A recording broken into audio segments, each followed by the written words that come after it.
Hey everybody, this is the Longhorn Confidential for Wednesday, November 5th. I'm Danny Davis with the Oxford American-Statesman, joined today by David Eckert, Cedric Golden, and Texas is off this week, but we're not off, and there's still news to talk about. On Tuesday night, as Eck knows because he was in charge of writing all the stories, the college football playoff rankings got released for the first time. Once again, you can go to statesman.com to read all about that, but Texas, number 11 in the rankings, but the playoffs start today.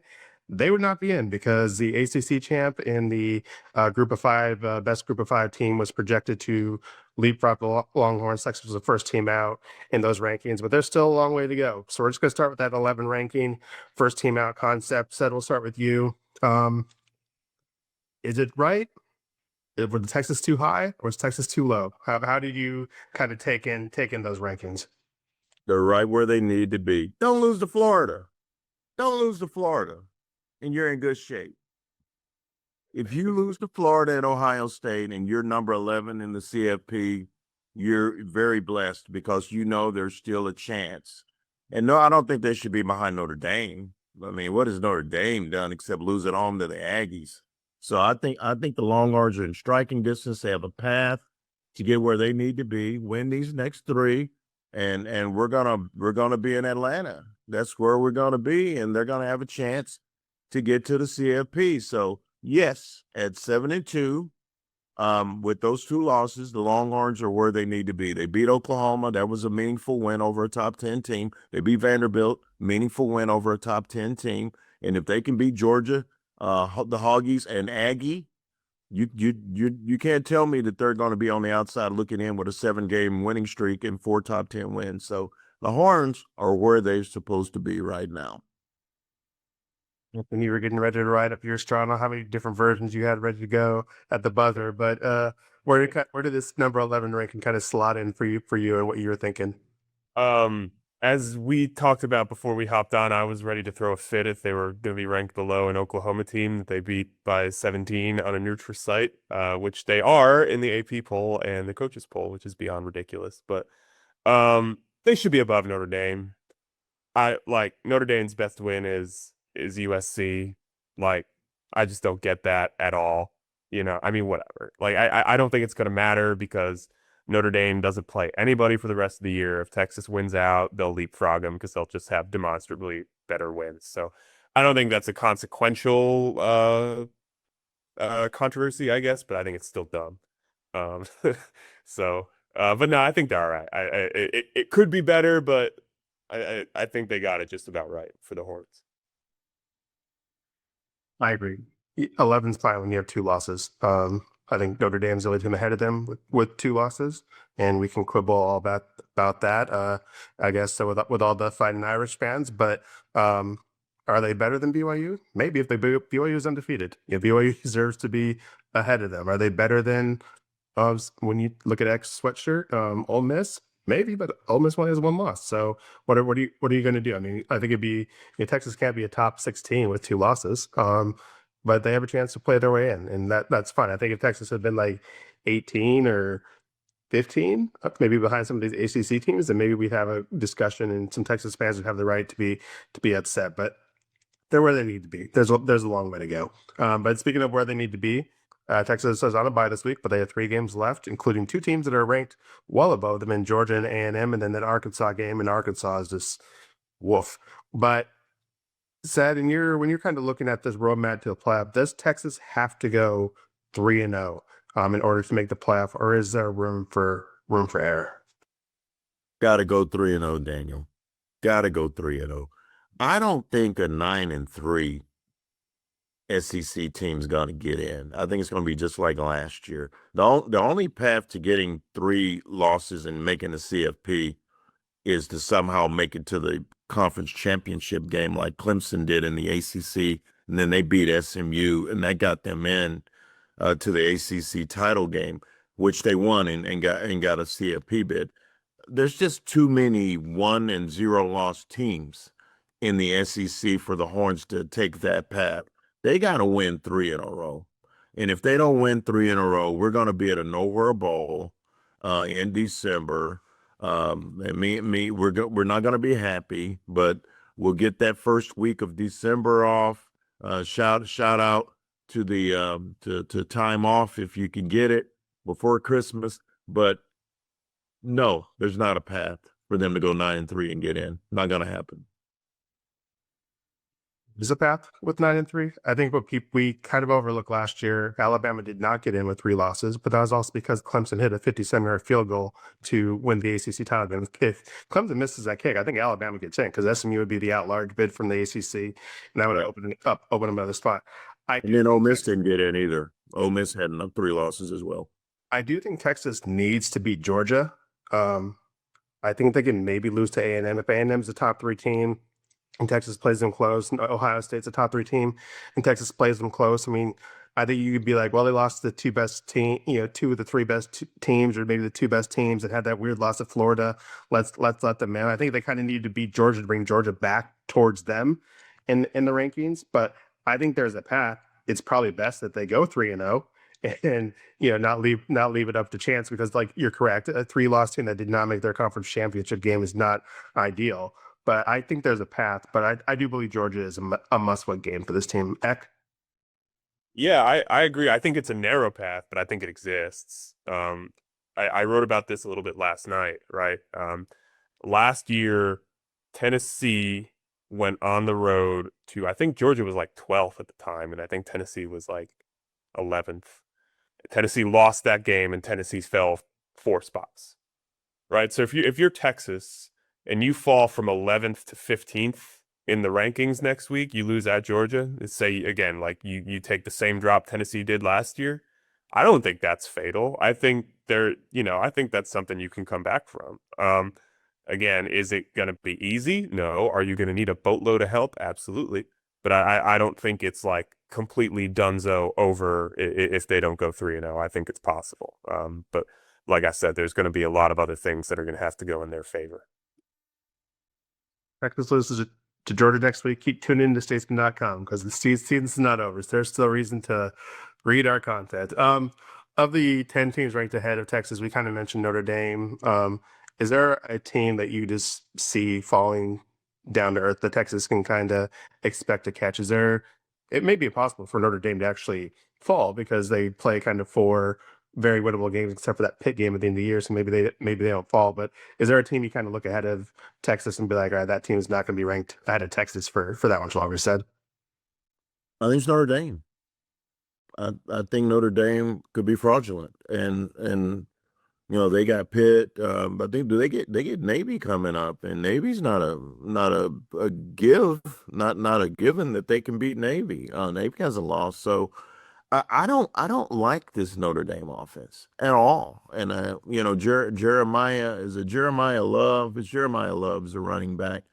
He's had a couple of breakout games, but he's not that Heisman guy that people thought was going to be approaching 2,000 yards rushing. So I'm not sure that I like Notre Dame as a top 10 team. I don't think that they should have been ranked ahead of Texas to begin with.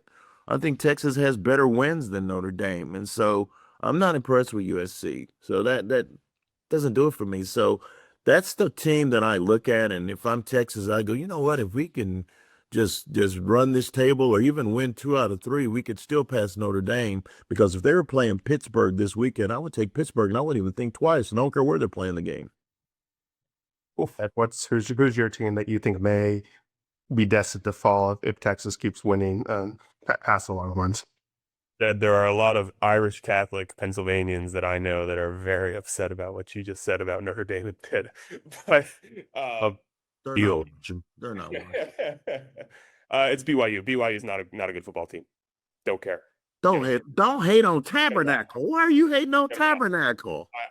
What? Done with BYU. I get them out. I don't know what their schedule is. Eventually, they week after week after week they play worse than their opponent and they win anyway. I don't understand how they keep. They're good. No, they gotta win. Non-stop points don't matter. Oh my God, I get them out. I don't know. I'm gonna sound like the SEC homers that everybody hates. If you stuck BYU in the SEC, do they win 3 SEC games? I don't think so. So I'm not convinced BYU is better than Mississippi State. I don't want to see BYU in a top. Now you're trying to get wolf tickets from Start Vegas. I know where you used to work. Wow. So yeah, that's my pick. I don't have a quibble with that, but I'm actually going to go the opposite side of this matchup this weekend in Lubbock because I do believe if BYU loses to Tech this week, do they drop past Texas? Is that enough in the committee's mind for that first loss to drop them that 3-4 spots it needs to drop behind Texas? They probably had to lose again to either Cincinnati in a few weeks or in the Big 12 championship game. But I think Tech, I just haven't been that impressed. They lost a couple weeks ago. One more loss. They have that one loss. They lose again. That's done. I just don't believe the Big 12 period is getting two teams ranked ahead of Texas. I don't believe they're getting two teams. And even though Utah, for whatever reason, is at 13, I just don't necessarily buy the Big 12 sending multiple teams, let alone three. So I think probably the loser of this weekend in Lubbock, which should be a pretty fun event to be at, even though they're not allowed to throw those tortillas anymore, which is a shame.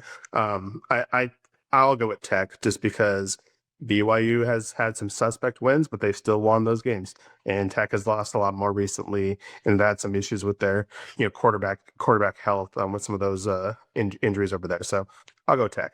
On the flip side, who is a team, if you're Texas, when you're looking behind you, who's a team coming up from behind you that you may be concerned with? A lot of ACC teams behind Texas. Obviously, there's Oklahoma right in their grill. Who's a team behind the Longhorns who you think, oh, maybe this team can leapfrog Texas with a strong finish? I don't think anybody that's currently behind Texas in the rankings is gonna. There's that construction you were talking about, by the way, here in the office at the Statesman.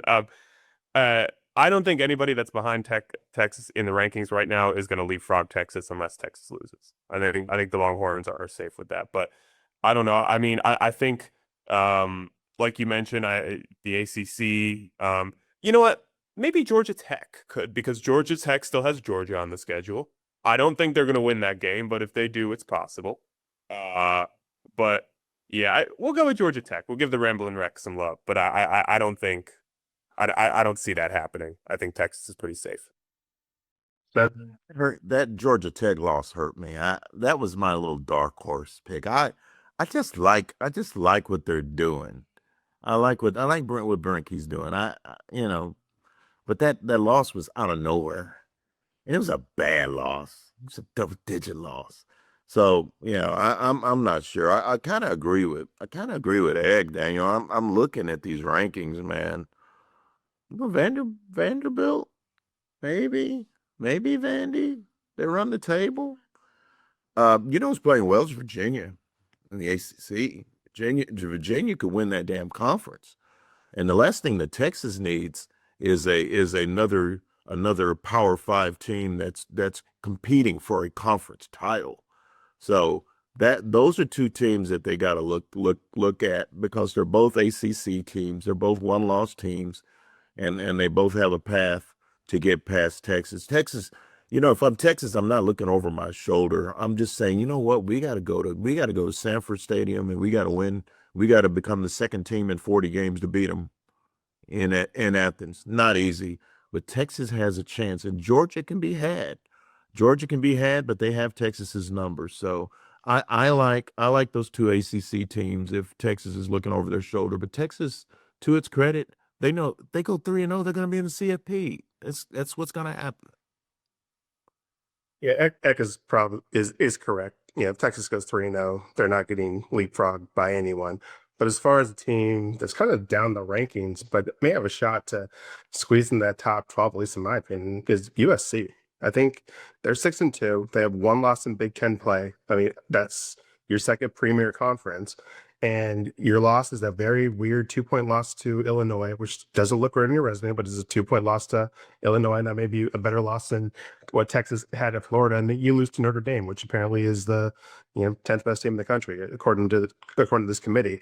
And you have two winnable games. I think it's Northwestern and UCLA, which is obviously a rivalry game. But you get Oregon, you get Iowa. And those are two top 25 teams that could be statement wins. So if USC can run the table and be 10-2 with one loss in Big Ten play, that's a playoff team.